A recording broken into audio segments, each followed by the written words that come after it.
Covid-19 augmenté de manière significative, en lien avec une quatrième vague entraînant une augmentation des hospitalisations, y compris en réanimation. Les territoires sont actuellement touchés de manière très hétérogène au niveau national et on a vu notamment dans les DOM-TOM qui vivent une situation catastrophique sur le plan sanitaire. En réponse à cette quatrième vague qui était attendue et prévisible notamment par nos collègues épidémiologistes, le gouvernement français a proposé de nouvelles mesures pour faire face à cette pandémie avec l'extension du pass sanitaire pour tous et la vaccination obligatoire des soignants dans le cadre de la loi relative à la gestion de la crise sanitaire qui a été votée le 5 août, prolongeant dans le même temps le régime de sortie de l'état d'urgence sanitaire qui, comme vous le savez, s'est étendu jusqu'à mi-novembre 2021. Alors, cette loi a entraîné et entraîne toujours de nombreux débats, ce sera l'occasion encore une fois ce soir, et une certaine opposition dans la population, alors certes minime, concernant les restrictions imposées, restreignant de fait les libertés individuelles pour celles et ceux ne disposant pas du pass sanitaire, et pour d'autres, une vaccination qui a pu être vécue comme une contrainte pour ne pas se retrouver en marge de la société, et on débattra effectivement sur toutes les conséquences. Pour ces derniers points, le défenseur des droits avait été interrogé en juillet, donc juste avant la loi, et avait émis 10 points d'alerte avant le vote définitif de cette loi du 5 août, ce qui a permis de modifier notamment quelques points dans la loi. Alors, l'espace de réflexion éthique Bourgogne-Franche-Comté, dont je suis le co-directeur avec le docteur Sandra Frache, pédiatre à Besançon, s'est saisi de cette question du pass sanitaire pour apporter un éclairage nouveau et sous un angle éthique. Alors, je vais préciser simplement l'éthique. C'est une réflexion ou des réflexions qui s'appuient sur des repères constitués par des valeurs qui fondent notre société. La garantie, la protection de la dignité humaine, la liberté et l'autonomie, l'égalité et la solidarité, la justice et l'équité, la responsabilité individuelle et à l'échelle collective. Donc, tout ça, on va en parler avec la participation de nos intervenants. Je remercie d'avoir accepté, d'une part aussi rapidement et pendant cette période, Madame le professeur Fox-Muraton, qui est professeur de philosophie à l'École supérieure de commerce de Clermont-Ferrand, également membre du laboratoire de philosophie et rationalité à l'Université Clermont-Auvergne. Merci, Madame Fox-Muraton. Monsieur le professeur Slama, professeur de droit public, Université Grenoble-Alpes, membre du laboratoire de centre de recherche juridique. Merci beaucoup, Monsieur Slama, d'avoir accepté de participer. Monsieur le docteur Ao, médecin et chef de service d'épidémiologie et d'hygiène hospitalière au CHU de Dijon. Merci beaucoup, Serge, on se connaît très bien. Alors, un bref rappel avant de passer aux questions des conditions d'obtention du pass sanitaire. Tu me corriges, Serge, si je me trompe. Il faut soit un certificat de statut vaccinal complet ou un examen de dépistage virologique négatif, RT-PCR qu'on connaît maintenant parfaitement bien ou antigénique, de moins de 72 heures ou un autotest de moins de 72 heures réalisé sous la supervision d'un professionnel de santé ou un certificat de rétablissement à la suite d'une contamination Covid-19 d'au moins 11 jours et de moins de 6 mois, ou un certificat médical attestant d'une contre-indication médicale à la vaccination. Ça a pu s'étendre, effectivement, ce pass sanitaire, notamment dans les établissements de santé, à d'autres conditions, mais qui ne font pas partie du certificat d'obtention du pass sanitaire. Alors, je vais commencer. Première question, docteur Ao. À quoi sert finalement ce pass sanitaire en termes de santé publique? Et pourquoi avons-nous eu besoin d'une loi relative à la gestion de la crise sanitaire et cette loi qui a été votée début août? Bonjour. Je ne sais pas si je répondrai complètement à la question. Pour faire simple, j'ai pris comme référence un avis du Haut Conseil de la santé publique qui concerne finalement les conditions de la mise en œuvre d'une éventuelle obligation vaccinale. Cet avis est disponible, bien entendu. Il a été mis en ligne le 19 juillet 2021 et cet avis fait suite à une saisine du Sénat. Et le Haut Conseil affirme que la vaccination, je mets les guillemets, hein, la vaccination constitue de très loin le moyen le plus efficace à moyen et à long terme de réduction de la morbidité et de la mortalité liée à la pandémie de Covid-19 et du retour rapide à une vie sociale et économique acceptable. Donc, il y a la partie sanitaire, mais également la partie sociale et économique. Donc, je vous passe les détails sur la recirculation du virus, les formes graves, etc. Et c'est marqué à la fin, il y a 3 puces. Dans ce contexte, le Haut Conseil de la santé publique recommande que la vaccination des soignants et des personnels de santé en contact avec les personnes fragiles ou vulnérables soit obligatoire, au motif qu'elle remplit les critères précédemment définis, etc. Qu'une politique active de lutte contre l'hésitation vaccinale soit engagée, ça c'est important, en utilisant les différents leviers précédemment identifiés, et, ce qui nous concerne, que le pass sanitaire soit plus largement utilisé pour diminuer les risques de contamination, tout en permettant aux personnes vaccinées de retrouver progressivement des activités professionnelles, culturelles et de loisirs, etc. Et il y a également marqué, notamment, son utilisation doit être étudiée lors de la reprise des cours, puisque nous avons des universitaires parmi nous, dans les établissements scolaires et universitaires pour limiter la contamination dans ces lieux collectifs. C'est un peu un résumé finalement de la réponse que je souhaitais mener, mais je me suis appuyé sur l'avis du Haut Conseil de la santé publique suite à la saisine du Sénat. Donc, si j'ai bien compris, plus de pass sanitaires, moins de contamination, moins d'interaction, moins de diffusion du virus. Et Plus retour à une vie, rapidement, normal. normale. Monsieur Slama, vous voulez intervenir sur cette question? Oui, je dois rappeler l'origine du pass sanitaire et notamment pourquoi il a fallu une loi. Alors je vous rappelle qu'on parle de pass vaccinal ou de pass sanitaire, ce qui n'est pas tout à fait la même chose. Vous l'avez rappelé, le pass vaccinal supposerait une obligation vaccinale, alors que le pass sanitaire permet aussi un certificat de rétablissement pour ceux qui ont déjà été contaminés ou un test PCR pour ceux qui ne sont pas vaccinés, ou éventuellement de contre-indication. Alors, je rappelle l'origine.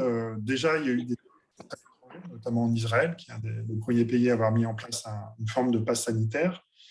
Et puis ensuite, la réflexion en France a commencé fin 2020, donc à peu près au début de la campagne de vaccination, puisque dans un texte qui est censé être la future loi aujourd'hui, l'état d'urgence sanitaire ou les lois de sortie de l'état d'urgence sanitaire sont des lois temporaires, en fait, qui ont vocation à s'arrêter à la fin de l'année 2021.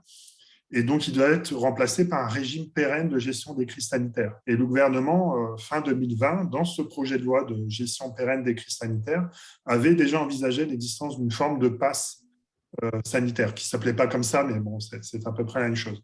À l'époque, ça a fait une grosse polémique et le gouvernement a renoncé à ce projet. Et puis, c'est revenu progressivement à travers le droit européen, notamment, puisque dans le droit européen, comme vous le savez, a été adopté un règlement européen qui prévoit un certificat européen, un certificat numérique européen, un certificat vert européen qu'on a tous, puisque tous ceux qui ont un pass sanitaire, c'est marqué dessus, hein, c'est le certificat européen. Ce certificat permet de circuler au sein des pays européens dès lors que vous êtes vacciné, certificat de rétablissement ou test PCR.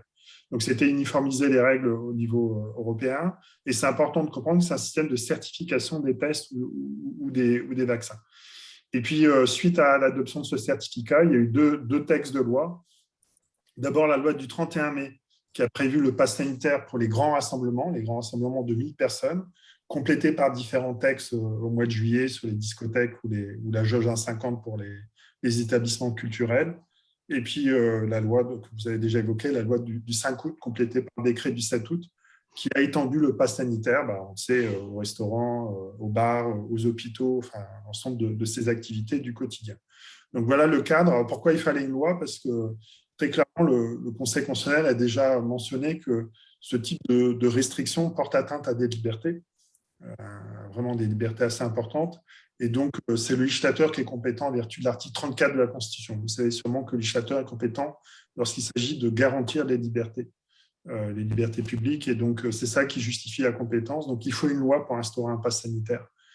Voilà pourquoi il y a eu la loi du 5 août complétée par le décret du 7 août. Merci beaucoup. Merci bien, Monsieur Slama, pour ces explications. C'est toujours important de remonter un petit peu à la source, effectivement, parce qu'il y a eu effectivement beaucoup de périodes un petit peu d'incertitude de ce qu'il fallait et de comment on pouvait le faire. Et c'est bien de rappeler que maintenant, effectivement, la loi est de rigueur en France. Une question, pendant que je tiens Serge, qui est posée par un auditeur, c'est la question de la contre-indication, notamment pour des des patients ou des patientes qui auront une pathologie pour laquelle la vaccination pourrait avoir des conséquences sur peut-être une évolution, une dégradation de la pathologie. Est-ce que tu peux répondre sur cette question-là? Est-ce qu'il y en a? Est-ce que c'est connu? Et puis, est-ce que c'est effectivement pour les gens qui ont ces problématiques-là, est-ce qu'ils rentrent dans la case ne peuvent pas être vaccinés et on conforte leur passe sanitaire?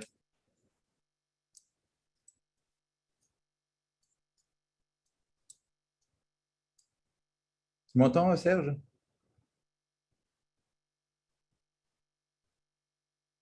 Allô, allô? Oui, Serge, tu m'entends? Ludwig? On voit Serge. Bon, c'est pas grave. Je vais avancer un tout petit peu, mais la question est tout à fait pertinente, hein. C'est aussi une crainte pour les patients et les patientes qui sont porteuses ou porteurs C'est d'une bon, pathologie. vous m'entendez? Oui, on t'entend, Oui, Serge. j'avais coupé le micro pour pas qu'il y ait des interférences. Alors, Oui, sur les contre-indications médicales, elles sont parues au JO il y a quelques jours. Et Je les mets, hein. oui, Je vais vous les copier. voilà, c'est ça. bien, Donc, super. voilà, c'est très simple. Donc, globalement, on a un canevas à suivre et dans les cas un peu, je vous dis ça de tête parce que je ne les ai pas sous les yeux là, les cas un peu sensibles, on a même recours normalement à une réunion de concertation multidisciplinaire comme ça se fait dans d'autres spécialités pour d'autres pathologies. Globalement, sur les plus de 60 millions d'habitants en France, il y en a très peu qui relèvent de ces contre-indications. Et médicalement, il y a des pistes qui sont évoquées. Et pas plus tard que ce matin, on parlait par exemple pour les immunodéprimés qui ne répondent pas, mais la question c'était pas celle-là, mais on peut faire une association d'idées, il y a des anticorps, enfin médicalement, je pense qu'on peut arriver à traiter ces patients qui ne pourraient pas être vaccinés. Je pense qu'on est outillé pour ça. Il faut bien avoir à l'esprit que les contre-indications sont rares, hein. Tout de même, il y a Oui, très c'est peu ça, de c'est ce que je... maladies où il y a une contre-indication sur les vaccins et certaines sont temporaires, hein. Non, tout à fait. Tout à fait. De toute façon, globalement, même pour les polyéthylène glycols, moi, à un moment donné, au niveau national, j'avais dit, oh, si vous en trouvez 100, je crois que le ministère a répondu 10 pour les polyéthylène. Oui, c'est ça. Voilà. Donc après, c'est des pathologies et globalement, c'est relativement rare. Parce que même les gens qui se disent allergiques à un composant de la vaccination, quand on fait les vrais tests d'allergologie, ça passe. Donc, voilà. Globalement, pour conclure, si les cas se présentent, médicalement, on pourra trouver une solution, soit anticorps, soit autre chose. Ouais, pour revenir effectivement, hein, pour continuer, parce que c'est aussi des questions, des interrogations que les internautes se posent concernant les patients pour lesquels la vaccination ne marche pas, hein, et ça, on l'a vu dans nos services. Quelles sont les propositions qui peuvent être faites sur le plan thérapeutique? Tu rappelais les anticorps qui peuvent être Oui, injectés. oui, bien sûr, voilà. Donc, ce matin, on a parlé de certains anticorps. Il y a une ATU, donc pour pouvoir les traiter. Avec ces anticorps, il y a trois indications, soit en prophylaxie, donc pour des gens qu'on ne peut pas vacciner ou qui n'ont pas répondu. Je pense en particulier aux greffés, aux Oui. greffés qui ne répondent pas à la troisième dose, parce que pour les greffés, il faut une troisième dose. Ceux-là, on peut les traiter. Et puis, il y a d'autres indications, mais la question étant celle-là, on va s'arrêter à celle-là. Merci, Monsieur Slemin, pour la mise en ligne. Effectivement, je vois le défilé, ça va nous éclairer. Pour avancer un tout petit peu sur les questions qu'on avait prévues, Madame Fox-Muraton, vous évoquez dans un article que vous avez publié le 29 juillet dans la Tribune que le pass sanitaire posait un sérieux risque sur le plan éthique en raison notamment d'un risque d'exclusion et le risque d'accroître les inégalités, notamment des populations déjà fragilisées. Bon, moi, je pose la question, pourquoi ces risques, finalement, alors que la vaccination est gratuite? Merci beaucoup pour cette question. Effectivement, la gratuité, c'est un élément très important et je pense qu'il faut vraiment saluer les efforts qui ont été menés en France pour rendre la vaccination disponible, accessible au plus grand nombre, avec le déploiement des centres de vaccination un peu partout à travers la France, avec des initiatives qui ont été menées aussi pour aller à l'encontre des personnes qui ont des difficultés pour se déplacer ou des personnes un peu plus fragilisées, les personnes sans domicile par exemple. Ces efforts se sont multipliés. Il y a également en France, même plus que dans certains autres pays européens, d'après ce que j'ai cru comprendre, un vrai effort pour faciliter l'accès à la vaccination, même pour des personnes sans papier ou sans carte vitale. Afghan. Très important. Mais il subsiste quand même aujourd'hui des inégalités en matière d'accès à la vaccination là, qui sont importantes et je pense que ça, c'est vraiment un élément qu'il ne faut pas sous-estimer. Il y a des personnes qui se trouvent éloignées des centres, qui ont plus de difficultés pour se déplacer. Il y a des personnes également qui maîtrisent moins la technologie, qui ont des difficultés pour prendre rendez-vous. Il y a des personnes qui maîtrisent mal le français, qui ont plus de mal à assimiler ces informations. Et donc, on ne peut pas dire que l'accès à la vaccination est totalement garanti, ce qui ne se veut pas comme critique, parce que bien entendu, face à l'urgence et la rapidité de cette campagne vaccinale, c'est normal qu'on n'ait pas pu aller à l'encontre de chaque individu de cette manière. Je pense aussi qu'il ne faut pas sous-estimer le fait que les situations individuelles de chacun peuvent avoir un impact sur les choix qui ont été faits ou pas faits en matière de vaccination jusqu'ici, qu'il est fortement possible que certaines situations personnelles particulières puissent avoir une incidence sur le choix de se faire vacciner. Des souffrances mentales accumulées, des surcharges de travail accumulées pendant cette période très longue de confinement, de restrictions, peuvent avoir eu un impact sur les personnes. Il ne faut pas non plus stigmatiser les personnes qui ont été peut-être victimes de la désinformation ou qui ont du mal simplement aujourd'hui à comprendre la quantité d'informations diverses et variées qui sont présentées sur les vaccins, sur les risques, sur tous ces éléments. Donc, ça constitue des freins et je pense qu'actuellement, il est tout à fait légitime de mettre en place le pass sanitaire. C'est une manière d'essayer de protéger la population et, comme a été dit tout à l'heure, également de préserver la vie sociale des individus parce que ce n'est pas uniquement une question économique. Mais il faut tenir compte de ces inégalités d'accès à la vaccination et ce que ça peut avoir comme répercussions sur les individus. Et un deuxième élément que je voudrais évoquer en termes d'inégalité, je pense que nous sommes plus ou moins tous d'accord sur le fait que pour les usagers, il peut être tout à fait légitime de se dire on a besoin de présenter un pass pour avoir accès à un café, pour avoir accès à un cinéma.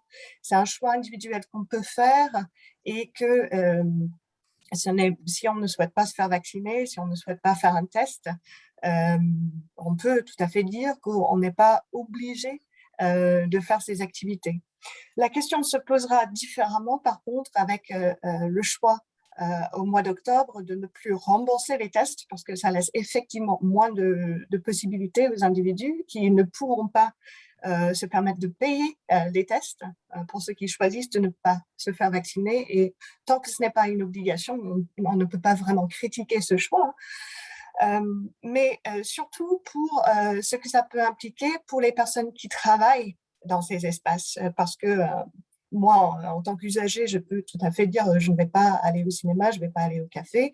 Mais cette loi pose une obligation pour les personnes qui travaillent dans les cafés, dans les cinémas, dans les restaurants, d'avoir un pass sanitaire, alors que cette obligation n'est pas faite de la même manière pour l'ensemble de la population. Ce n'est pas le cas pour les enseignants, pour les personnes qui travaillent dans des banques, par exemple. Et on peut tout à fait se poser la question qui est très légitime de savoir si cela n'empiète pas sur les droits fondamentaux, l'accès au travail, à la circulation des personnes sur le territoire, pour ceux qui sont obligés de prendre des transports pour se rendre sur leur lieu de travail ou qui n'ont pas de voiture privée pour trouver d'autres solutions. Donc là, ça me semble beaucoup plus grave. Et surtout, la question de l'accès aux soins qui pose problème, parce que même si on dit qu'on va garantir l'accès aux soins urgents et que le reste, ce sera à l'appréciation du médecin, les soins nécessaires sont difficiles à déterminer. C'est une très lourde responsabilité à faire porter aux médecins et au personnel de santé.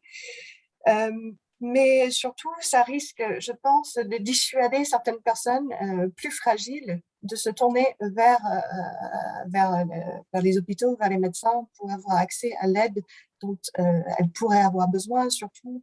Je pense à certaines pathologies mentales, certaines souffrances qui pourraient dissuader les personnes ou mettre des personnes en situation d'incapacité de gérer des démarches concrètes pour obtenir le pass sanitaire et qui pourraient se sentir vraiment exclues par cette mesure, qui pourraient ne pas bénéficier de l'aide dont elles ont besoin. Et ça, c'est vraiment pour moi un problème. Il y a une autre question pour les mineurs, mais je pense qu'on a prévu d'aborder cela ultérieurement. Pour rebondir sur ce que vous dites, sur les moyens qui ont été mis à disposition pour aller au plus près, en tout cas, de toutes les populations, comme vous le dites, est-ce que vous n'avez pas l'impression, en tout cas, que les moyens de communication qu'on a dans la presse, qu'on voit régulièrement à la télévision, pour convaincre les gens de l'intérêt de la vaccination, est-ce qu'ils ont manqué en tout cas de pertinence, notamment pour les populations qui ne sont peut-être pas concernées? Quand on voit effectivement quelqu'un qui se vaccine, une petite grand-mère ou un grand-père pour pouvoir voir ses petits-enfants ou vice-versa, est-ce que vous pensez que la communication était peut-être trop généraliste et peut-être pas assez orientée vers ces populations? Est-ce qu'on a manqué ou est-ce qu'on a failli en termes de communication? Je ne sais pas si je dirais qu'on a failli, mais je pense qu'on aurait pu faire plus parce qu'on a eu effectivement une campagne d'information qui est très généraliste, ce qui est normal. Il convient de transmettre les bonnes informations en toute transparence. Mais le choix qui va être fait de se faire vacciner, c'est un choix qui se fait à partir de la situation individuelle dans laquelle chaque personne se trouve. Et il est clair que nous ne sommes pas tous logés à la même enseigne par rapport à ces choix, par rapport à notre capacité à traiter les informations que nous recevons, qu'en fonction des conditions de vie particulières de chacun, on peut avoir besoin de plus de renseignements ou de renseignements proposés sous d'autres formats. Donc, on peut effectivement se demander si aujourd'hui, lorsqu'on parle de consentement libre et éclairé pour un acte médical, effectivement, c'est très important d'avoir accès aux informations, mais on peut se demander si les personnes qui n'ont pas choisi encore de se faire vacciner, s'ils ont bénéficié de toutes les informations, de toutes les réponses à leurs questions. Et j'ai lu hier un article dans un journal danois. Effectivement, c'est une question qui se pose. Il y a beaucoup de personnes apparemment qui voudraient se faire vacciner, mais elles ne trouvent pas d'interlocuteur pour répondre à leurs questions. Alors, bien entendu, toute la communauté médicale est très occupée en ce moment en essayant de soigner ceux qui sont malades. Donc, c'est normal que chaque personne n'ait pas pu bénéficier encore d'un entretien spécifique avec un médecin là pour répondre à ces questions, mais on pourrait vraiment essayer de diversifier les méthodes de communication pour parler aux gens dans les situations dans lesquelles elles se trouvent et essayer d'aller plus vers les individus par rapport à ces questions. Vous partagez, Dr Raoult, Monsieur Slama? Oui, sur les inégalités, c'est vraiment un des motifs principaux pour lequel je suis opposé à l'extension du pass sanitaire, peut-être pas au principe, mais à l'extension, puisqu'il y a un double discours sur le pass sanitaire. Très clairement, il est présenté comme un instrument de limitation du risque sanitaire. En réalité, je ne suis pas si sûr que ce soit un instrument de lutte contre le risque sanitaire, notamment depuis qu'on a permis les autotests et le fait de ne plus porter un masque dans les zones concernées par le pass sanitaire. Donc, sauf quand c'est prévu par arrêté préfectoral. Et en fait, on sait d'une part que l'accès à la vaccination est très inégalitaire. C'est un paradoxe puisque le vaccin est gratuit et il est ouvert à tous, mais il suffit de regarder les cartes et puis la composition sociologique des populations concernées. On voit très bien qu'en réalité, les inégalités françaises se reproduisent à travers la vaccination. Et il y a aussi une méfiance à l'égard de la vaccination d'une partie de la population française, voilà, qu'on trouve plus d'ailleurs dans des populations de certains quartiers, de certaines origines, de certains milieux sociaux. Alors, le pass sanitaire, là, pas la première version du pass sanitaire du mois de mai, mais la deuxième version du pass sanitaire du mois d'août, concerne ces populations-là particulièrement. L'accès à l'hôpital, l'accès aux bars, aux restaurants et les personnels de ces établissements. Hein, c'est assez important puisque les serveurs, des restos, etc. Aussi des déplacements longue durée, mais je pense que là, c'est un autre enjeu, etc., etc. Et les lieux choisis sont des lieux du quotidien, ou notamment des grandes surfaces. Alors certes, grâce au Conseil d'État, il y a eu quelques aménagements. En théorie, il doit y avoir un accès aux biens de première nécessité, ce que ne font pas beaucoup les préfets, d'ailleurs, dans leurs arrêtés actuels. Hein. Il y a 36 départements dans lesquels il y a l'accès aux centres commerciaux est conditionné au pass sanitaire. On ne voit pas toujours la prise en compte de l'accès aux biens de première nécessité. On voit pour aussi l'accès à l'hôpital que se pose la même difficulté. L'accès à l'hôpital en dehors des urgences est conditionné au pass sanitaire. Normalement, là aussi, il a été dit qu'il fallait préserver l'accès aux soins, mais les dispositifs mis en place ne sont pas évidents. Si c'est un vigile qui fait des contrôles à l'accès à l'hôpital, comment on prend en compte les situations individuelles de personnes qui, on l'a dit, hein, sont peut-être marginalisées, voilà, comment elles font concrètement pour accéder aux soins. Et donc, à mon sens, parce qu'il n'y a pas eu ces aménagements-là qui a été suggéré par le Sénat, enfin, adopté par le Sénat ou suggéré par le Conseil d'État, le pass sanitaire risque de créer des phénomènes d'éviction et des inégalités assez importantes. Et ça, à mon avis, c'est totalement inacceptable dans notre société. C'est-à-dire, on peut admettre des systèmes de pass sanitaire eu égard à la situation sanitaire, mais ça ne doit pas être un instrument d'amplification des inégalités et qui mettrait de côté des personnes déjà marginalisées ou qui empêcheraient de travailler ces personnes. Et donc, je pense que là-dessus, c'est sûrement ce qui a été raté dans la loi du 5 août. Objectivement, le Sénat l'avait pris en compte et avait apporté, à mon avis, il avait exclu les centres commerciaux, il avait exclu les terrasses, il avait exclu l'accès à l'hôpital pour les malades, par exemple.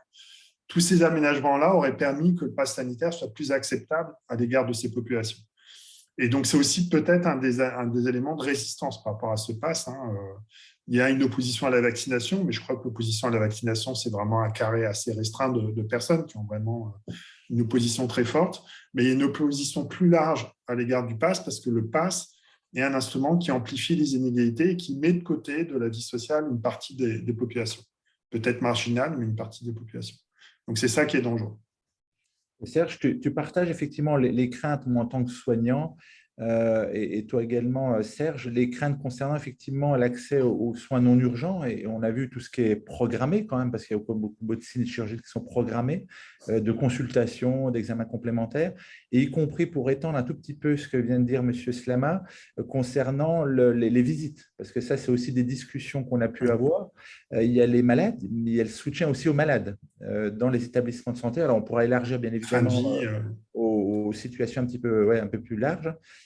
Comment tu as perçu, toi, les choses au niveau du CHU notamment? Je crois qu'il faut différencier le patient qui arrive. Et là, moi, j'ai toujours dit, mais ce n'est qu'un avis. Hein. En gros, on soigne les malades, c'est toi le clinicien, et après, on voit. Ça ne me pose pas de problème. La deuxième partie, ce sont les visites. Donc, bien sûr, dans les visites, pareil, il y a les visites tout venant, les visites de fin de vie. Enfin, il y a visite et visite. On ne peut pas mettre toutes les visites sur le même plan.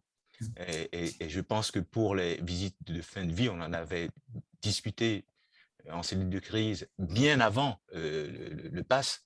Là, il faut autoriser les visites aménagées, bien entendu, en dehors de la vaccination. Quand on n'avait pas les vaccins, il y avait les mesures barrières. Donc, on arrivait quand même à adapter les visites. Et la question des visites, c'est aussi, en dehors du vaccin, le respect de la bonne utilisation des mesures barrières. Tu es chef de service, tu ne peux pas mettre quelqu'un derrière chaque visiteur pour voir si réellement les mesures barrières sont respectées, appliquées, etc. Donc, moi, je pense que c'est quand même un peu plus complexe qu'on ne le pense, parce que même avant le pass sanitaire, on en parlait déjà. Donc, pour moi, deux choses.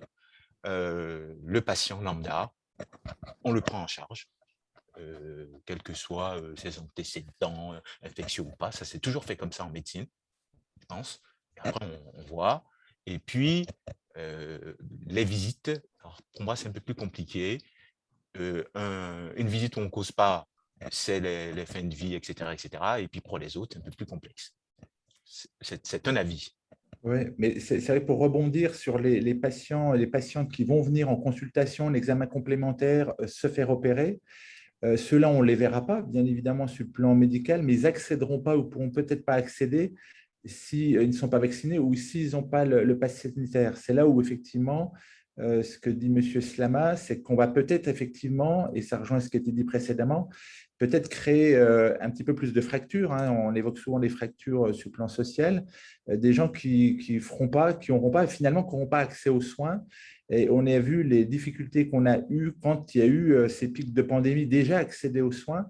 Et finalement, on voit qu'on aura cette crainte, même si sur le plan médical, nous, ça ne nous pose pas de soucis, sauf qu'on n'est pas à l'entrée de l'hôpital, on ne fait pas la vigie, on n'est pas à domicile en se disant, finalement, on me demande le pass sanitaire via notamment une test PCR ou la vaccination, je ne l'ai pas. Qu'est-ce que je fais si je n'accède pas à ça? Donc, c'est un petit peu cette crainte. Est-ce que tu partages cette crainte ou est-ce que finalement c'est marginal et puis que finalement tout le monde va rentrer dans le moule? Je ne sais pas si c'est marginal. Ce qui est important aussi, c'est la qualité de la personne qui trie. Voilà, parce qu'il y a les urgences et puis hors urgence.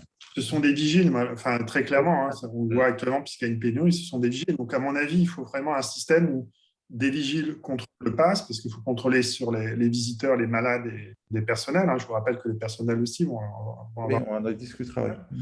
Mais il faut derrière, en fait, un système de médiation. C'est-à-dire qu'il faut absolument que si le vigile dit non, vous ne pouvez pas rentrer, que derrière, un médiateur soit capable d'appeler un service pour dire est-ce que cette personne-là, il faut absolument qu'elle aille ou, enfin, voilà. Bon. Et s'il n'y a pas ce système-là, on va vraiment mettre au banc de l'hôpital, et c'est gravissime, vraiment des cas de personnes qui ont besoin d'accéder soit à des proches, parce que voilà, fin de vie, réanimation, etc., soit parce qu'ils ont des pathologies, ils sont marginalisés. Donc, et ça, je n'ai pas du tout vu. Alors, le gouvernement a annoncé tout de même que, comme il y a une polémique sur les soins, comme il y a une petite réserve du Conseil constitutionnel là-dessus, Olivier Véran a annoncé qu'il devrait y avoir une possibilité de déroger, sauf qu'il faut une procédure extrêmement concrète. Hein. C'est-à-dire qu'il faut à côté du vigile quelqu'un capable de dire on laisse passer, quoi. Et ça, c'est pas si facile que ça, et j'ai pas l'impression que tous les hôpitaux soient déjà rentrés dans cette logique.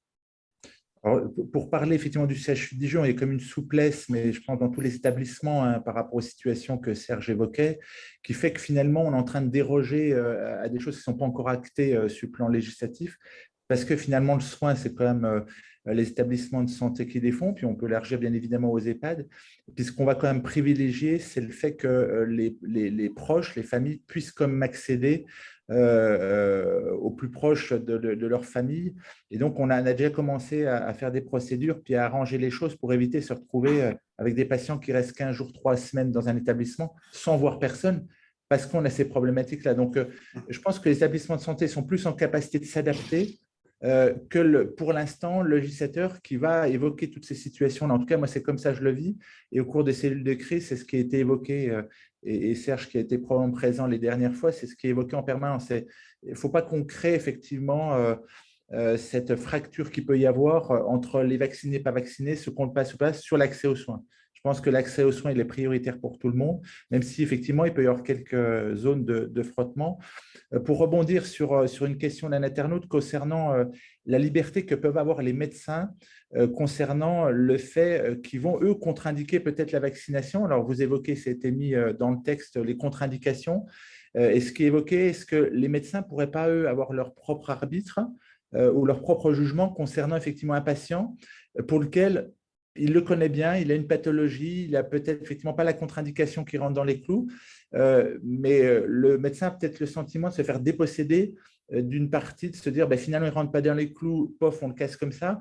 Et il y a peut-être des patients finalement qui ne rentrent pas dans les clous, mais qui pourraient bénéficier du pass sanitaire sans être vaccinés. Est-ce que vous ne pensez pas, notamment Serge, qu'il pourrait y avoir effectivement cette zone un petit peu grise qui pourrait faire en sorte qu'on redonne aux médecins le pouvoir par rapport aux patients d'avoir ou non un pass sanitaire en fonction de sa situation clinique, qui est très enfermante quand on voit effectivement les contre-indications.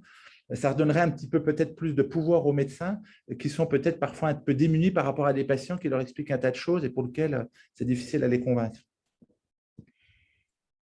Oui, mais comment faire en pratique après? Parce que le médecin va dire, moi je suis d'accord, bon, mon patient, je le suis depuis 20 ans, c'est un chronique, voilà, il a telle et telle pathologie, je le connais bien. Et je pense qu'en dehors du journal officiel, il a une contre-indication. Bon, donc je suis médecin, je marque contre-indication.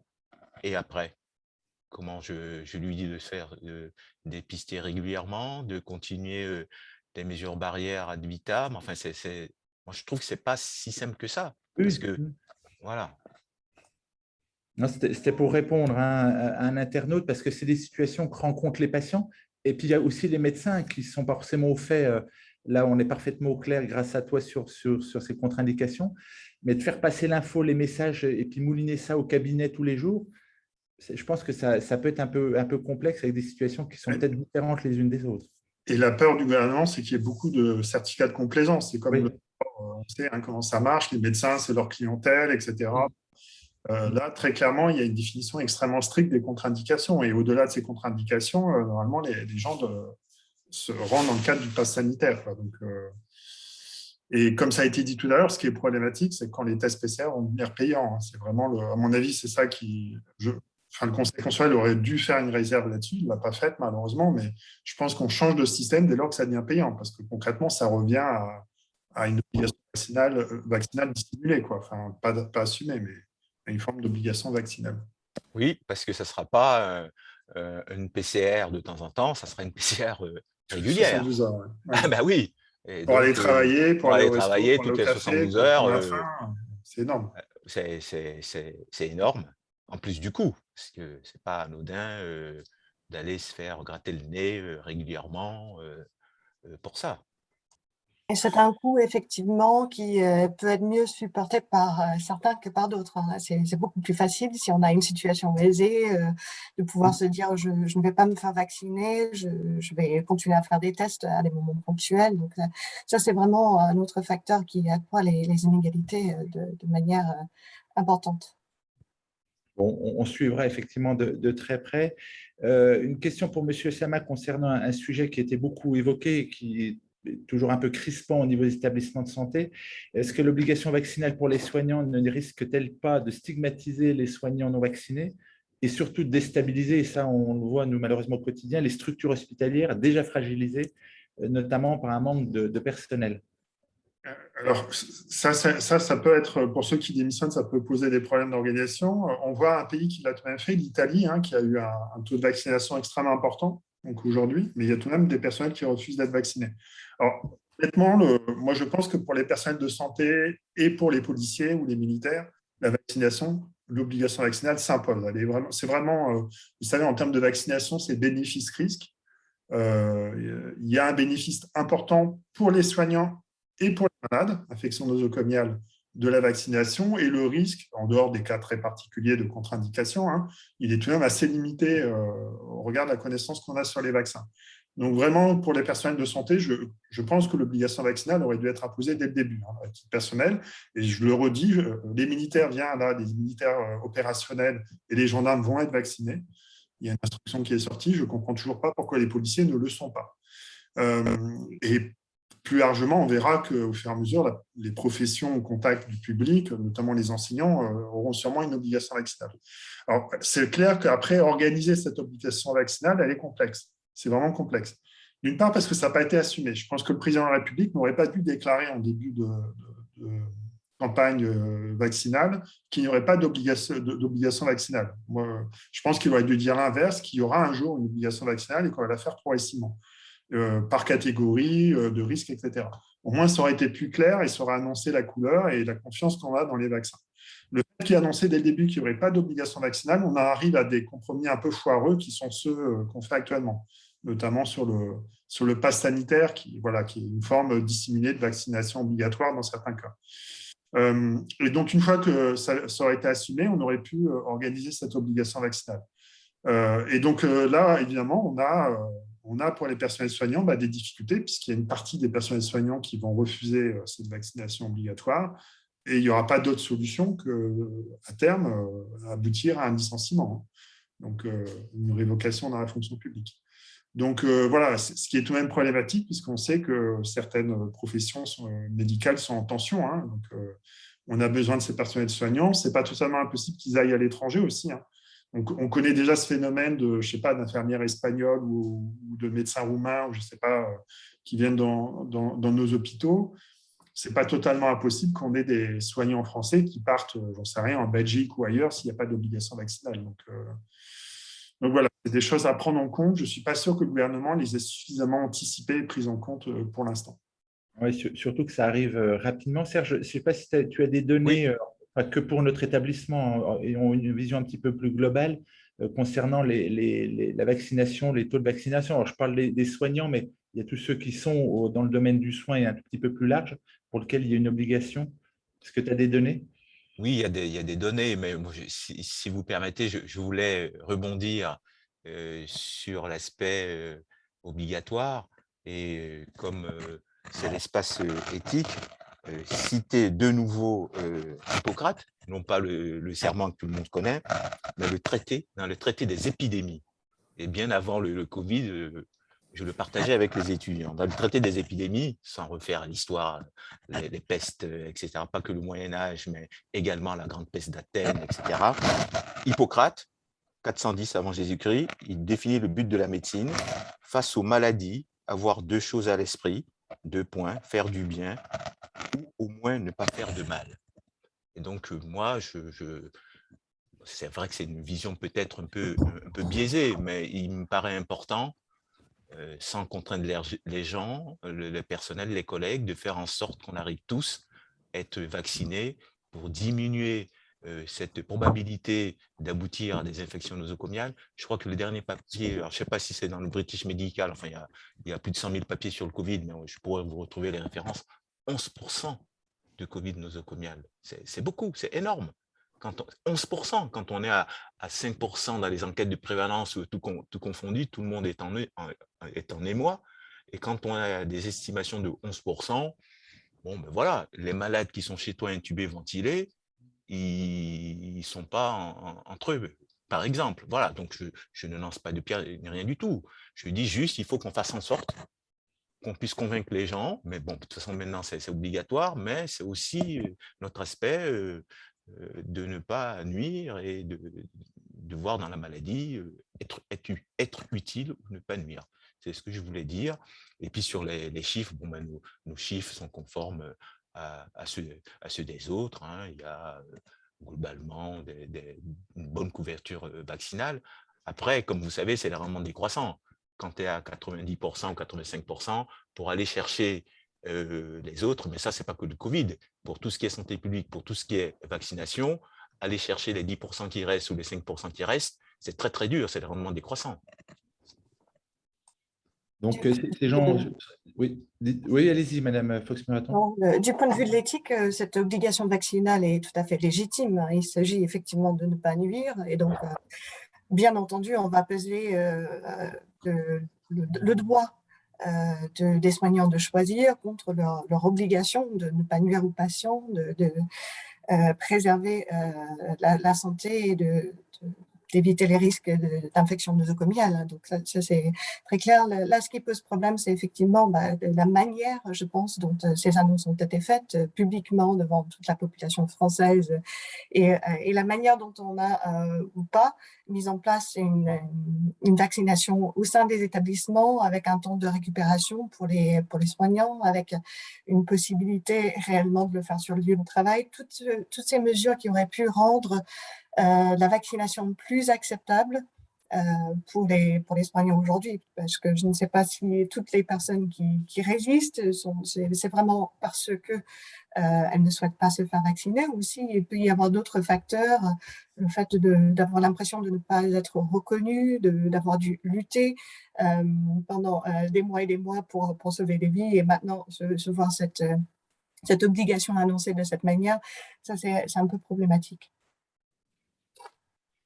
Oui, il y a eu beaucoup de choses pour en être témoin qui a été fait enfin, dans l'établissement où je travaille, puisqu'on allait au contact des gens, tout a été facilité pour y compris avoir un jour de récupération. Donc, peut-être pas tout au début, mais après, donc les enjeux ont été très, très rapidement compris. Et puis, le petit pourcent, effectivement, de gens qui sont un peu réticents, moi, j'en ai rencontré une enquête qui est faite. Alors, le CHU Dijon a fait une enquête et je crois qu'il y a une enquête aussi qui est faite un peu plus large. C'est le fait que finalement, les infections liées aux soins ou les infections dites nosocomiales, le fait de contaminer éventuellement, si on est contaminant, les soignants, pour certains, disent bah non, de toute façon, on va se protéger. Donc, on va mettre un masque, on va se protéger doublement. Donc, la vaccination, nous, on n'a pas besoin parce qu'on va se protéger. Puis, on voit bien que quotidiennement, c'est ce qui se passe. Donc, pour voilà, pour répondre un petit peu à cette interrogation, pour avoir interviewé des soignants qui étaient réticents, c'était un petit peu ça, en sachant que, comme le rappelle Serge, c'est 10, 11, 15% où il y a un moment donné, on ne fait pas attention pour des raisons X ou Y. On mange ensemble, c'est quand même comme ça aussi qu'on se contamine, et ça, on l'a beaucoup soulevé et beaucoup relevé. Et donc, il y a toujours un moment d'inattention. Et on a été beaucoup, en tant que soignants, y compris médecins, être malades. Pourtant, on connaît, on ne voulait surtout pas être malade pour continuer à soigner. Et on sait que l'erreur va arriver. Donc, voilà, c'est effectivement ce point d'ancrage pour les soignants, ceux qui ne sont pas convaincus de l'intérêt de l'obligation vaccinale. Et je rebondis sur ce que dit M. Slama. Effectivement, ce n'était pas très clair au départ. Ça a peut-être stigmatisé le fait qu'on dise que c'est pour les soignants, alors qu'ils ont été vécus comme des héros pendant un moment. Donc ça, c'était aussi beaucoup de frustration, voire d'humiliation, en tout cas dans les discours des soignants, se dire on a un coup des héros puis un coup des parias. Et c'est cette balance-là, entre guillemets, ou ce chaud et froid qui a fait que les plus réticents sont restés réticents. Voilà. Et puis, il y a peut-être manqué de communication, et pourtant, on essaie de communiquer. Et je pense notamment aux services d'hygiène et aux infectiologues et à tous ceux qui sont sur les réseaux qui essayent de communiquer. Mais on voit bien que ça va être très, très compliqué, et ça risque effectivement de poser problème. Alors, je ne sais pas si les gens vont partir à l'étranger après, mais c'est vrai que ça risque de poser des soucis. Pour continuer sur les discussions, Madame Muraton, concernant l'accès à la vaccination, on a parlé tout à l'heure pour les mineurs de plus de 12 ans qui sont soumis effectivement à l'autorité parentale et aux convictions des parents, ne risque-t-elle pas de les exclure de la vie publique et culturelle, notamment si les parents ne souhaitent pas que leur enfant soit vacciné, et notamment participer à des activités extrascolaires et tout ce que les enfants peuvent faire, bien évidemment, au quotidien? Pour moi, c'est vraiment le risque majeur du pass sanitaire, parce que il y a la question que j'avais écrite dans l'article sur les convictions, les croyances des parents, mais aussi des raisons tout à fait légitimes que peuvent avoir des parents d'hésiter sur la vaccination des enfants, d'autant plus qu'il s'agit, du moins pour l'instant, tant qu'il n'y a pas des variants qui sont plus dangereux pour les plus jeunes. C'est un bénéfice qui n'est pas un bénéfice individuel, mais surtout le bénéfice collectif, la capacité à atteindre l'immunité collective, de laisser l'espace public ouvert, de ne pas être obligé de fermer ou de subir d'autres contraintes. Je pense que j'ai lu que les gens dans la population en général sont généralement favorables à la vaccination de la population adulte, mais hésitent plus à faire vacciner leurs enfants. Il y a un vrai problème dans la mesure où aujourd'hui, en France, pour être vacciné, un mineur, donc quelqu'un entre 12 et 17 ans actuellement, a besoin de l'accord des deux parents. C'est-à-dire que… Un seul. Non. À partir de 16 ans, c'est un seul. Un seul parent. Un seul parent de 12 à 16 ans, et 16 ans à 18 ans, c'est le mineur tout seul. Oui, ça a été changé, oui. Ça a été changé. Mais ça pose problème parce qu'il y a effectivement des parents qui ne souhaiteraient pas faire vacciner leurs enfants pour des raisons légitimes ou quelle que soit la raison. Ça risque vraiment d'entraîner des exclusions, des formes de stigmatisation. Je pense que lorsque ces personnes ne peuvent pas choisir pour et par elles-mêmes, ça crée vraiment des risques d'exclure de l'espace public, du contact avec les autres. Au niveau du contact avec les camarades de classe, ça risque, même si ce n'est pas directement lié au pass sanitaire, pardon, le fait de séparer les vaccinés et les non-vaccinés lorsqu'il y aura une fermeture, le fait que ces personnes ne pourraient peut-être pas participer à certaines activités organisées au sein de l'école, mais qui impliquent l'utilisation du pass sanitaire, des sorties vers des musées ou vers des lieux culturels, ou de pouvoir sortir avec les autres. Ça crée vraiment des problèmes parce que ça risque de toucher en priorité déjà les plus marginalisés, ceux dont les parents n'ont peut-être pas pris le temps de prendre rendez-vous, même sans que ce soit une question de conviction ou de choix pour la vaccination. Les personnes qui n'auront pas les ressources si on choisit de ne pas vacciner ces enfants compte tenu des risques et l'équilibre bénéfice-risque est moins favorable pour les enfants que ce n'est le cas pour les populations plus âgées pour l'instant, d'après ce que j'ai compris. Ce serait grave d'exclure ces personnes de l'espace public et éventuellement de stigmatiser, surtout à un moment où justement ces personnes ont souffert des fermetures des écoles, des différentes modalités d'enseignement à distance au cours des derniers mois et années. Pour moi, c'est vraiment problématique. Plus peut-être que pour les adultes, parce que justement, ces enfants n'ont pas le droit de choisir pour eux-mêmes. Après, on peut se poser la question de la possibilité de donner un consentement libre et éclairé à l'âge de 12 ans. On peut, hein, effectivement, quand on fait de la recherche, hein, on demande l'autorité parentale, mais il y a aussi le consentement libre et éclairé de l'enfant à partir de 12 ans et des notes d'information tout à fait éclairantes. Oui, il le faut de toutes les façons. Hein. C'est Oui, absolument clair. Je suis passé dans le téléphone son. D'ailleurs, un député disait qu'il ne fallait pas de consentement de l'enfant. C'est une grave erreur. Oui. Les parents, enfin, des titulaires de l'autorité parentale qui décident, mais l'enfant doit consentir aux soins, enfin, dès lors qu'il le peut, évidemment. Hein. Il y a des cas où ils ne le peuvent pas matériellement ou physiquement, je ne sais pas comment on dit. Mais il faut être très clair sur les règles. Hein. Aujourd'hui, sur les enfants, elles ont évolué avec la loi du 5 août. Donc, la vaccination, c'est à partir de 12 ans. De 12 à 16 ans, c'est l'accord d'un parent, ce qui, à mon avis, pose des problèmes énormes si, en cas notamment de parents séparés ou divorcés, hein, puisqu'on pourrait avoir un parent favorable et un parent défavorable, et avoir le parent favorable qui profite des vacances pour vacciner les enfants. Donc ça, bon, c'est problématique, mais il n'y a pas eu vraiment beaucoup de débats. Ça a été introduit dans la loi et c'est passé. Et ensuite, il y a la deuxième question, c'est qu'ils ont autorisé la vaccination à partir de 16 ans sans accord des parents. Et là aussi, à mon avis, en termes de responsabilité, ça peut être problématique. Donc voilà l'évolution sur les enfants. Et je suis d'accord sur le fond, hein, c'est que les adolescents ont quand même beaucoup supporté cette crise et sacrifié en partie certaines années, 1 ou 2 années de leur vie pour protéger les personnes les plus vulnérables, plus âgées. Et là, en fait, c'est tout de même la population la moins vaccinée, même si on arrive à 50%, il y a encore beaucoup d'adolescents ou de jeunes qui ne sont pas vaccinés.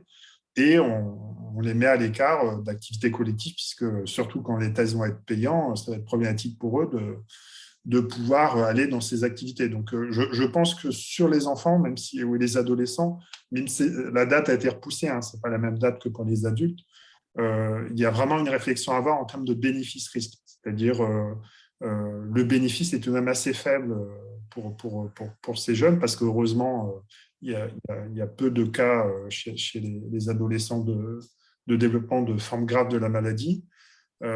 Donc, le risque est faible, le bénéfice n'est pas tellement important, à part pour la collectivité. Donc, vraiment, ici, il y aurait une discussion tout de même plus approfondie à avoir, et je pense qu'on ne l'a pas pour l'instant. Surtout qu'on envisage de vacciner les enfants, hein, en dessous de 12 ans. En Israël, ils ont commencé. Hein. Donc, je pense que ça arrivera très vite, puisqu'il y a tout de même cette idée qu'on doit atteindre à un moment donné une immunité collective. Il semble qu'elle soit inatteignable, cette immunité collective, de toutes les façons. Compte tenu des variants, etc., on ne réussira jamais à atteindre cette immunité collective. En tout cas, il y a cette idée-là de l'atteindre, et pour l'atteindre, il faudrait avoir vacciné un maximum d'enfants. Donc, bon, mais quel est le bénéfice pour eux? le risque n'est pas plus important que le bénéfice. Moi, je n'ai pas les données là-dessus, hein, et je pense qu'on n'a pas assez de données là-dessus pour vraiment faire ce choix de société. Il y a aussi la question. Oui. Ce qui est important pour les enfants, parce qu'il y a eu différentes données plus ou moins contradictoires, les données récentes, ça peut évoluer, c'est que les enfants contaminent quand même la famille. Et donc, ah oui. Après, Oui, bien sûr, mais la vaccination, certes, c'est un facteur de contamination, donc ça va prendre en compte. Mais est-ce qu'on a vraiment bien calculé le risque? Donc, le bénéfice sanitaire, il est collectif. Il est collectif à empêcher le virus de… Alors, il continue à circuler. Hein. Même quand on est vacciné, il y a une circulation du virus, mais peut-être moindre selon le virus, hein, et selon le variant. Donc, c'est compliqué. Alors, mais quel est le bénéfice quel est le risque pour les enfants de développer une forme grave de la maladie? C'est sûr, les enfants ne font pas de forme grave.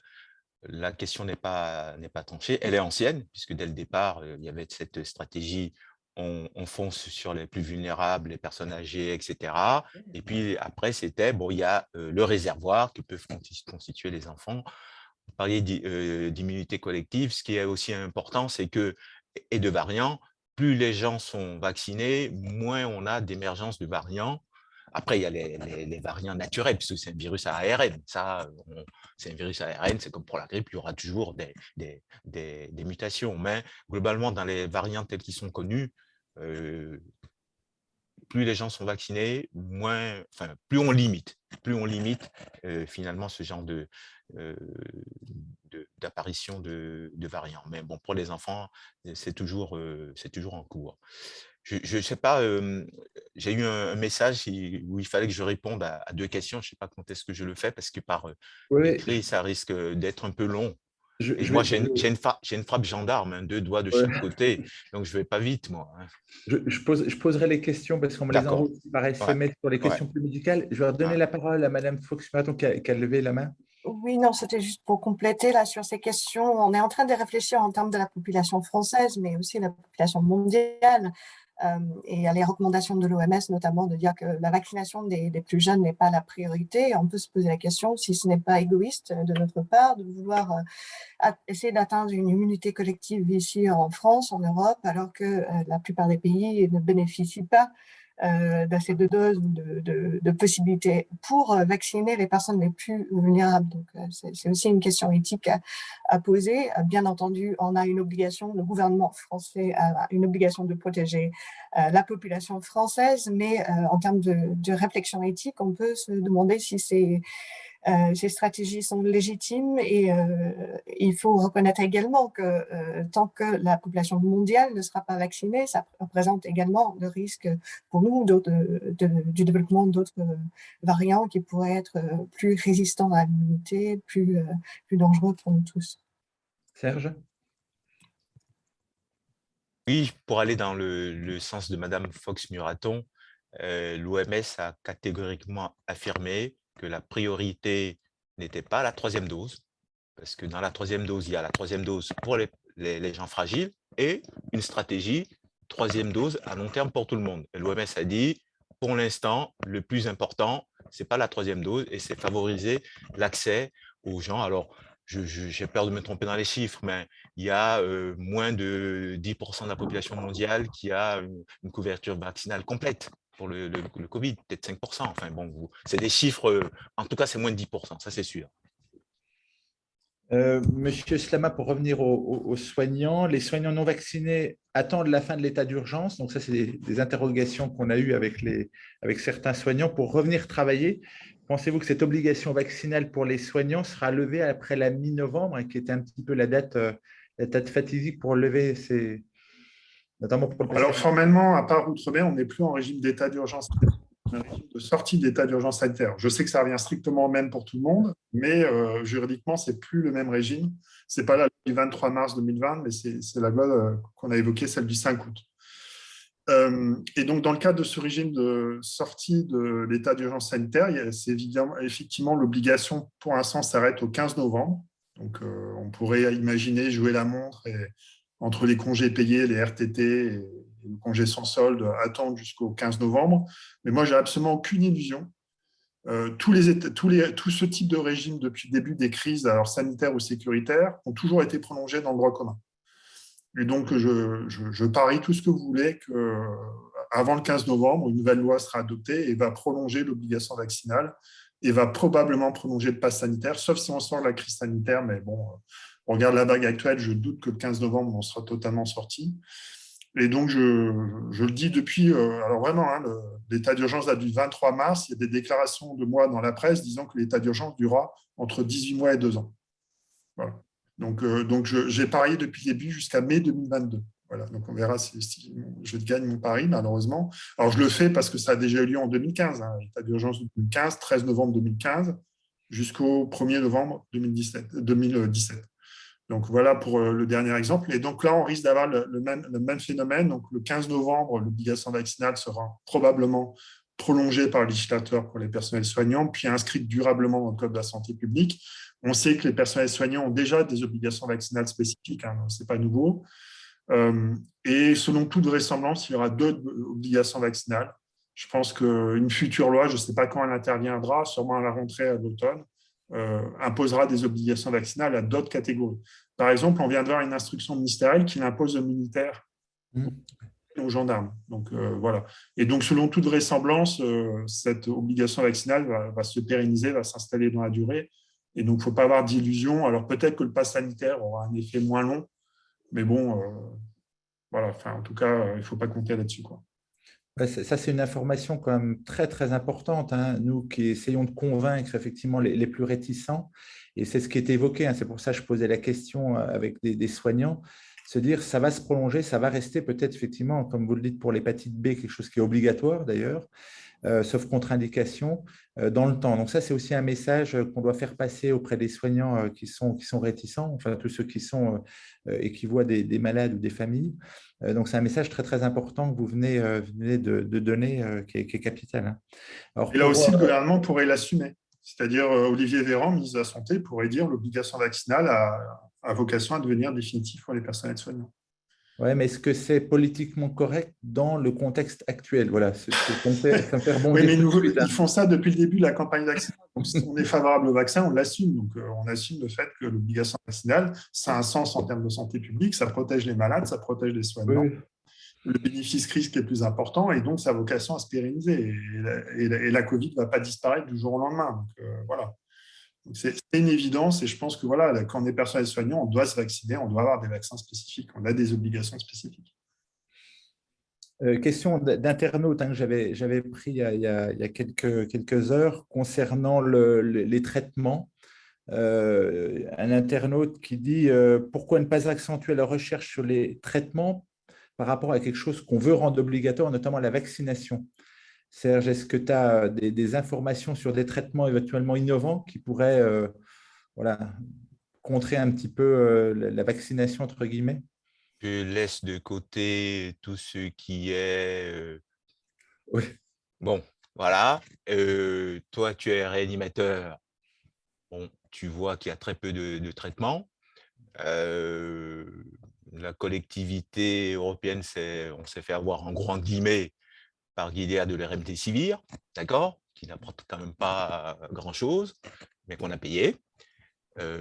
Donc, globalement, des traitements innovants, actuels sur la Covid-19, si je ne me trompe pas, il n'y en a pas beaucoup. Vous, en réa, vous mettez un peu de corticoïdes, dexamethasone, etc.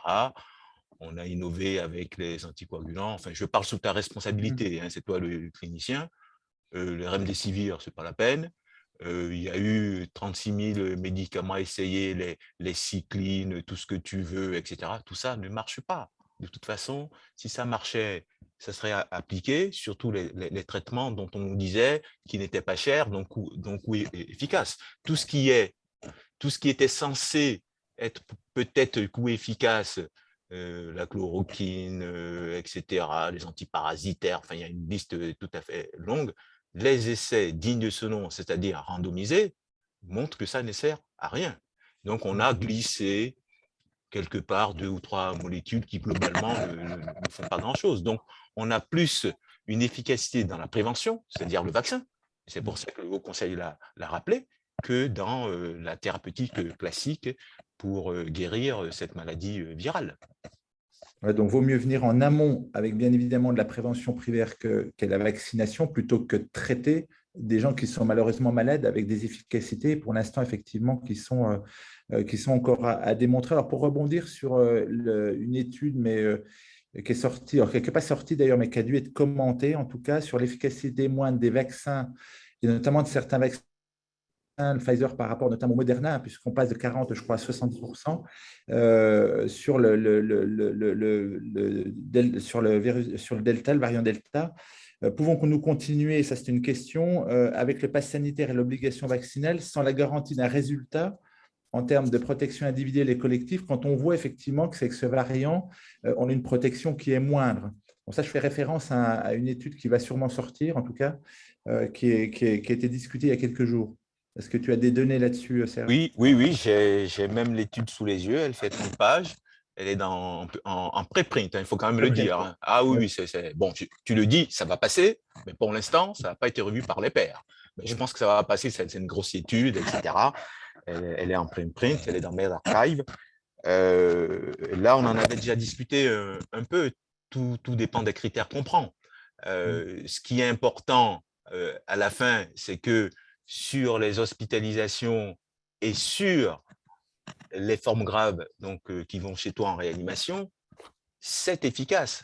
Après, c'est sur ce que eux, les anglo-saxons appellent infection, qu'on pourrait appeler portage ou colonisation, etc. Donc, il y a toujours plusieurs niveaux. C'est est-ce que j'ai le virus? Est-ce que, donc, on peut avoir le virus, comme vous savez, être asymptomatique. Est-ce que je suis symptomatique? Ça, c'est la maladie. Est-ce que je vais à l'hôpital? Et est-ce que je vais en réa? Et donc, l'étude nous dit, globalement, ce préprint dit, globalement, quand il compare les 6 mois, là, en gros, il y a une bonne efficacité. Et après, ils prennent une petite période où le virus Delta est majoritaire. Et ils disent, quand on prend cette période, il y a une différence entre le Pfizer et le Moderna, mais sur la partie, ce qu'ils appellent infection. Mais sur la partie hospitalisation et forme grave, ils disent qu'il n'y a pas de différence. Donc, je vous invite à regarder au moins le résumé de ce papier qui est en préprint et c'est clair. Moi, je l'ai souligné. Ça commence par les 2 vaccins se sont montrés hautement efficaces contre les infections et contre les hospitalisations associées durant la période. Et donc, ils donnent les chiffres, etc. Et là où c'est au mois de juillet, le vaccin Pfizer n'était en effet efficace qu'à 42% contre l'infection et celui de Moderna, 67%. Mais il faut comprendre, infection comme ce mot on dirait portage, etc.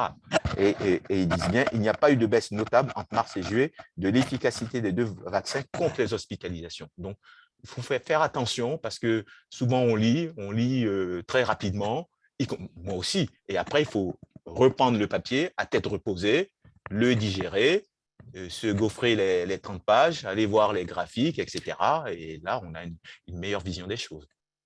Ce qui veut quand même dire, alors ça réduit effectivement les hospitalisations, y compris les situations un peu graves.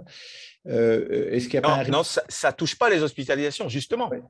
Oui, ça touche les infections, mais pas les hospitalisations, ni les formes graves. Donc, ce qui veut aussi dire peut-être qu'on a des discours des industriels maintenant, au vu effectivement de ce qui était en préprint, de se dire finalement, nous, on est en train d'avoir un vaccin et puis de créer un vaccin contre ce variant Delta parce qu'effectivement, comme tu le rappelles, il n'y a pas plus d'hospitalisation et de situation. Au contraire, ça protège, mais il y a quand même un petit peu d'infection, peut-être de dissémination au niveau de la population. Et les industriels poussent là actuellement pour créer un nouveau vaccin contre le variant Delta. Est-ce que tu as des infos sur ce qui est en train d'être fait?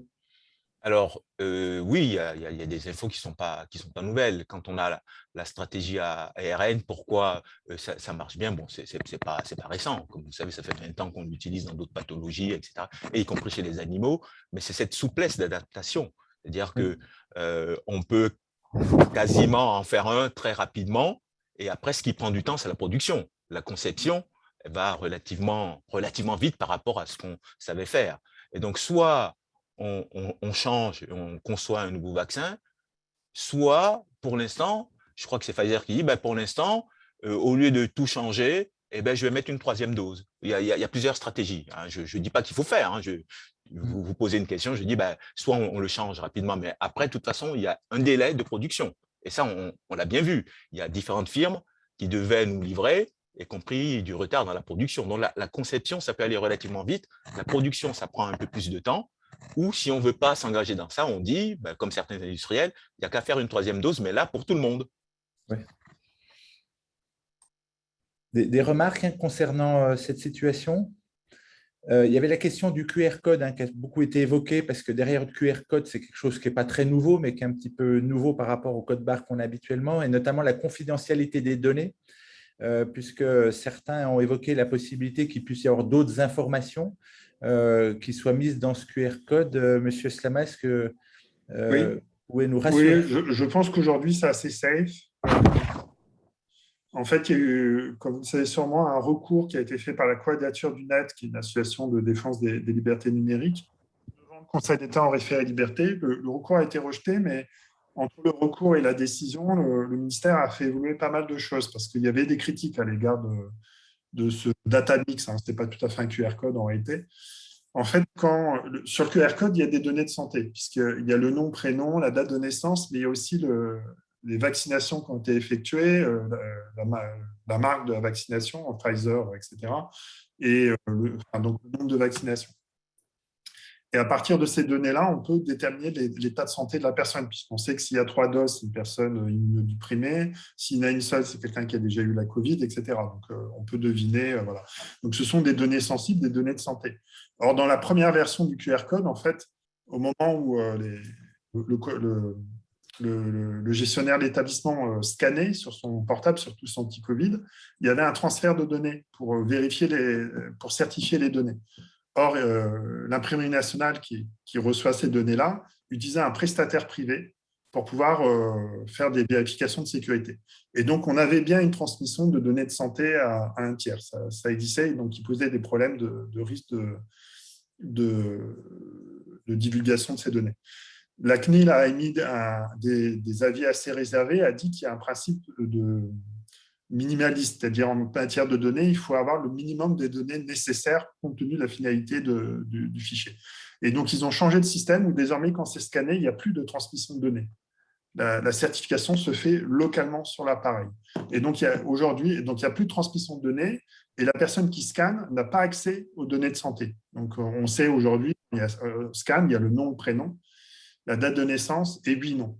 Rouge-vert, voilà. On peut passer ou pas, c'est tout. Donc, voilà, on n'a pas de données de santé. Donc aujourd'hui, j'estime que ce système-là est assez satisfaisant d'un point de vue numérique, d'autant plus que vous savez, par ailleurs, ils ne peuvent pas faire de contrôle d'identité. Seules les forces de l'ordre peuvent faire un contrôle d'identité. Et donc, en raison de tout ça, c'est même des évolutions favorables. Et je crois qu'il n'y a plus de critiques sur ce système-là. Je rappelle, c'est important qu'on n'est pas obligé de télécharger tout cet anti-Covid, on peut utiliser la version papier. Aussi, c'est important puisqu'une partie de la population française n'a pas de portable ou pas de portable qui peut lire un QR code. Peut-être pour les 10 minutes qui nous restent, merci pour toutes les réponses à ces questions. Comment vous voyez évoluer les choses? Parce qu'on était à la fois optimiste, pessimiste, avec des craintes qui sont fondées, bien évidemment, sinon on ne l'aurait pas exprimé comme ça. Madame Fox-Muraton, comment vous voyez les choses évoluer? Alors, sur le plan juridique, pas sur le plan sanitaire, ça je demanderai à Serge. Sur le plan juridique, sur le plan effectivement de ce que vous avez soulevé, notamment pour les enfants, les contraintes que ça peut imposer, notamment pour certaines populations plus fragiles, plus vulnérables. Comment vous souhaiteriez que ça évolue, entre guillemets, si vous étiez proche du gouvernement? Alors, c'est toujours une question très difficile. Moi, je pense que vraiment le risque aujourd'hui, c'est une perte de confiance dans le système de santé et la création de divisions, de stigmatisation au sein de la société. On le voit déjà arriver avec les discours du gouvernement, les discours des médias, même dehors, quand j'écoute les conversations sur des terrasses, des cafés, avec ces personnes qui sont en train de dire que ceux qui ne sont pas vaccinés ne sont pas responsables, ne sont pas en train d'accomplir leurs devoirs citoyens. Je pense que ça, c'est vraiment un danger et il faudrait trouver des solutions pour éviter ces formes de stigmatisation. C'est pour ça que je pense qu'une obligation vaccinale, ce serait préférable au système que nous avons actuellement, qui est probablement nécessaire pour un temps donné, mais qui ne peut pas perdurer trop longtemps, parce que sinon, il va y avoir effectivement des séparations et surtout des tensions croissantes au sein de la population. Il faut vraiment faire attention aux jeunes surtout, parce que justement, cette exclusion de la vie publique, des activités, de la communauté avec leurs pairs, ça peut avoir des conséquences à long terme sur leur développement et créer une méfiance à l'égard du système qui pourrait être nocif par la suite. Donc, je pense que nous avons fait le choix de mettre en place cet outil.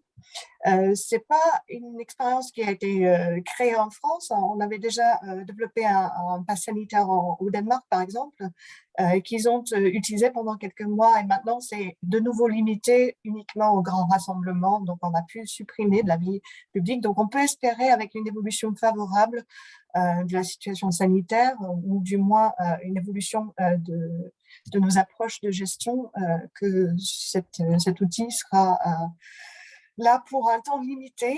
C'est ce qu'on peut espérer, mais effectivement, on peut être plus pessimiste en voyant l'évolution des données actuellement. Mais avec les taux de vaccination, je dirais, il y a beaucoup de gens qui disent que les taux de vaccination sont faibles. Je considère que, compte tenu du temps limité que nous avons eu pour mettre en place cette stratégie vaccinale, de la résistance assez forte au niveau de la population, les données sont plutôt encourageantes.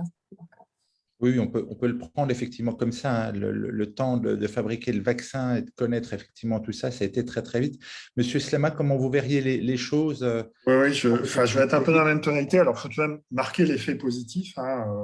La déclaration d'Emmanuel Macron, c'est 10 millions de vaccinations. Ouais.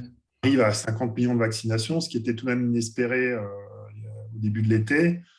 Et on peut espérer arriver à un moment donné à un seuil qui permette de reprendre une vie à peu près normale. Bon, en revanche, dans ce cadre-là, le pass sanitaire, effectivement, est une anomalie. Et je suis d'accord sur l'idée de perte de confiance. C'est-à-dire, la perte de confiance, elle est depuis le début de la crise, hein, parce que le gouvernement a beaucoup varié dans ses déclarations sur les masques, pas les masques, etc. Enfin, on connaît tout ça. Et là, sur le pass sanitaire, il y a eu des discours qui ont varié d'un mois à l'autre. Donc, vraiment, hein, il y a des déclarations d'Emmanuel Macron disant que le pass sanitaire ne concernerait jamais les activités du quotidien. Donc c'est ça qui fait perdre de confiance. Donc, je suis d'accord avec l'idée qu'il aurait fallu, dès le début, assumer une obligation vaccinale, la faire progressivement, en fonction des connaissances scientifiques, etc. Et au moins, ça aurait été clair sur la confiance qu'on a dans les vaccins. Après, moi, je pense que le pass sanitaire, ce n'est pas du tout quelque chose d'anecdotique ou de temporaire. Tout comme tout ce qui s'est passé pendant cette crise sanitaire, hein, les confinements, les couvre-feux, toutes les techniques de contrôle de la population, de biopouvoir, hein, comme dit Foucault, hein, c'est-à-dire c'est vraiment un contrôle sur les corps, hein, qui est réalisé pendant cette crise sanitaire. Et ça me paraît extrêmement dangereux en termes de liberté. C'est vraiment mon inquiétude, comme l'état d'urgence de 2015 m'a inquiété. Cet état d'urgence de mars 2020 et tout ce qu'on installe, ce sont des laboratoires, ce sont des instruments du futur, des futures crises. On sait qu'on va devant des crises climatiques assez importantes, d'autres formes de crises qui ont lieu, et on voit très bien que des instruments qui sont testés aujourd'hui, ils vont rejaillir et ils vont fragiliser nos démocraties, surtout si ça repose sur la mise à l'écart d'une partie de la population. Et je trouve qu'aujourd'hui, on a un discours très stigmatisant à l'égard de ceux qui refusent le pass ou qui ne veulent pas se vacciner. Alors, c'est vrai que dedans, il y a des complotistes, c'est vrai que dedans, il y a l'extrême droite, c'est vrai que dedans, il y a des antisémites. Donc, tout ça est totalement inacceptable. Mais il y a aussi des gens qui, en toute bonne foi, ont des doutes. Et je pense qu'on n'est pas assez pédagogique à leur égard. C'est pour ça que j'accepte pendant les vacances de faire ce genre de conférence, parce que je pense qu'on est des scientifiques. Voilà. On est des professeurs, on est des scientifiques, on a ce rôle de devoir expliquer aux gens la vérité scientifique, les connaissances qu'on a, les doutes aussi, on a des doutes, on n'a pas de certitude. Moi, j'ai un certain nombre de certitudes en matière d'instruments. Je pense que le pass sanitaire, c'est un instrument dangereux pour l'avenir. C'est un instrument qui risque de s'installer et qui risque, vraiment, c'est la première fois dans notre histoire, l'accès à des activités du quotidien à l'État. de santé de la personne. C'est tout de même pas banal de l'avoir accepté. Et donc, il faut en sortir le plus vite possible. Il faut prendre un maximum de précautions et je ne suis pas sûr que le gouvernement ait pris l'ensemble de ces précautions. Donc, c'est à nous, société civile, c'est à nous, scientifiques, c'est à nous, professeurs de droit ou professeurs de philosophie, d'intervenir dans les médias pour qu'il y ait cette prise de conscience et pour déminer un maximum. Donc, je vous remercie vivement d'avoir organisé cette réflexion éthique. Je pense qu'elle est importante. Je pense qu'on joue notre rôle de collaborateur du service public, enfin d'enseignant, quand on fait ce type de conférence pédagogique. Merci à vous en tout cas. Pour prolonger effectivement sur ce que vous dites sur ces instruments, il ne faut pas parler d'instrumentalisation, mais d'instruments qui sont utilisés. Une question d'un internaute concernant les gestes barrières, est-ce qu'ils ne vont pas perdurer dans le temps? Alors pour nous, au niveau médical, effectivement, c'est mieux. On a beaucoup moins eu, en tout cas, on n'a pas eu de grippe, on n'a pas eu, ou beaucoup moins eu, en tout cas, de virus qui circulaient, y compris chez les enfants. Donc, les gestes barrières, bien évidemment, c'est des choses qui peuvent s'installer dans le temps, mais qui ne sont pas forcément des mauvaises mesures. Serge, comment tu envisages, toi, pas forcément dans le côté du droit, comme ça a été évoqué, mais concernant l'évolution de cette épidémie, et puis le fait qu'effectivement, on sera obligé peut-être de s'habituer, comme d'autres pays d'ailleurs, d'autres nations, s'habituer à ce qu'il y ait toujours du virus qui circule, puis s'habituer à toujours faire attention, et peut-être de temps en temps à ce qu'il y ait des contrôles un petit peu plus stricts. Comment toi, tu vois les choses sur le plan sanitaire et santé publique? Alors, je vais essayer d'aller très vite parce qu'il nous reste très peu de temps. Et surtout, il y a beaucoup de personnes qui ont posé des questions. Pour répondre à la tienne, comment je vois les choses, je me suis plusieurs fois trompé et je risque de continuer à me tromper. Mais globalement, soit ce coronavirus rejoint les coronavirus saisonniers, il ne faut quand même pas l'oublier, hein, OC43, 229, enfin, il y en a d'autres dont certains ont donné des pandémies, mais à l'époque, on n'avait pas tous ces moyens de communication. Soit c'est perdure avec différents variants, et on verra bien. Bon, on a parlé des vaccins ARN, mais il y a d'autres vaccins. Il y a d'autres vaccins qui ont des efficacités jugées moindres, mais qui pourraient intervenir. Il y a des vaccins inactivés, il y a des protéines qu'on injecte, etc. Bon, ça, voilà. Il faut que j'aille vite. Et je voudrais surtout prendre 2-3 minutes pour essayer de donner des pistes, de répondre aux gens qui ont écrit médicalement. Les gestes barrières, on en a parlé. Il y a M. Leclerc, Fabrice, qui a écrit beaucoup. Les données d'efficacité des vaccins ne sont pas consolidées. Ben oui, c'est toujours en cours. Il y a eu plus de 100 000 articles sur le coronavirus. Donc, c'est en cours, je suis d'accord. L'ivermectine, le dernier essai randomisé n'est pas en faveur. Bon, il y a un modèle animal qui marche, mais de tête à vérifier. La dernière étude randomisée, je crois que ce n'était pas terrible. Toujours M. Leclerc, le cocktail d'antiviral, c'est en cours. Il y a de nombreux essais aussi, mais bon, pour l'instant, on n'a pas les résultats du cocktail d'antiviral. On n'a pas, alors Madame Fdale, on n'a pas assez de recul pour ces vaccins. Comment pourriez-vous être sûr que le vaccin est l'unique moyen de reprendre une vie? C'est un moyen un peu meilleur que les autres, un peu moins contraignant, en guillemets, tous les jours, quoi. Ça nous évite d'aller nous faire dépister toutes les 72 heures et de porter à l'intérieur des masques. Vous savez que quand normalement les personnes sont vaccinées, le CDC avait dit, bon, même à l'intérieur, les gens qui sont vaccinés ne portent plus de masque, etc. Je vais très, très vite. Ensuite, la conception des vaccins ARN pour les variants ne peut venir qu'à posteriori, oui, bien entendu. Il y a une étude, enfin, il y a des recherches sur un vaccin qui serait universel, entre guillemets, et qui serait en gros efficace contre tous les variants, mais c'est toujours en cours. Voilà, j'ai été très, très vite, mais bon, il nous faudrait encore plus de temps et je vous remercie déjà d'avoir participé pendant 1h30, mais pour les questions, on pourra en discuter encore plus longtemps. Bon, on peut peut-être, à moins qu'il y ait d'autres remarques, moi je voudrais vous remercier très sincèrement d'avoir participé à ce webinaire qui était organisé par l'Espace de réflexion éthique Bourgogne-Franche-Comté. notamment Cécile Cornet qui a pris cette initiative. Je trouve que c'est un bon moyen, en tout cas, de faire rapidement connaître nos opinions. Puis on a vu que l'incertitude que les internautes avaient, on les a aussi également. Donc autant les partager, bien évidemment, sans être dogmatique ou poussé à tout craint, parce qu'on est aussi ce rôle-là d'informer, mais sans forcément pousser si on n'a pas notamment tous les arguments pour. Donc, c'est important qu'on continue à faire ces échanges. Et puis, il y aura d'autres webinaires probablement parce que les choses vont bien évidemment évoluer. Et ça, on ne peut pas le prédire, hein. Je n'ai pas posé la question à Serge sur l'évolution de la pandémie. Mais quand on voit ce qui se passe et on voit le nombre d'hospitalisations… Je me suis déjà plusieurs fois trompé dans les prévisions, donc je n'en fais plus. Mais on voit quand même que ça monte. Enfin, tout le monde le constate, ça ne pose pas de souci. C'est une vraie réalité, hein, contrairement à ce que certains disent, les malades hospitalisés, les malades en réanimation. Hein, moi qui vis au quotidien avec les soignants et avec les malades en réanimation, il y a des vrais regrets. Hein, je le dis clairement, des patients, des familles de ne pas s'être fait vacciner. Et malgré effectivement tout ce qu'on peut en dire, et des gens encore aujourd'hui qui me disaient bah oui, il faut que je me fasse vacciner, mais pour l'instant il est en réa, sous oxygène certes, avec un risque quand même de se retrouver sous assistance. La mortalité est toujours importante, hein, on est autour de 20%, sans qu'il y ait de traitement qui soit efficace, même si on s'est peut-être amélioré sur la compréhension et sur la prise en charge. Donc c'est comme une maladie qui reste grave et pour lequel il y a toujours des regrets. Moi je l'ai dit, à chaque fois je peux le dire, il y a toujours des regrets des familles, des proches du patient de ne pas s'être faire vacciner et que voilà, ils ne recommenceront plus. Donc, ces regrets, vaut mieux pas les avoir, moi, à mon sens, et faire effectivement, comme ça a été dit, la prévention primaire. Hein, c'est ce qui va protéger le mieux le maximum de monde, même s'il existe toujours des inquiétudes qui ne sont pas levées pour l'instant, et notamment pour les plus jeunes. Et ça sera d'autres sujets, d'autres débats à venir. Voilà, un grand merci en tout cas de votre présence. Ça sera, donc, c'était enregistré, sera diffusé sur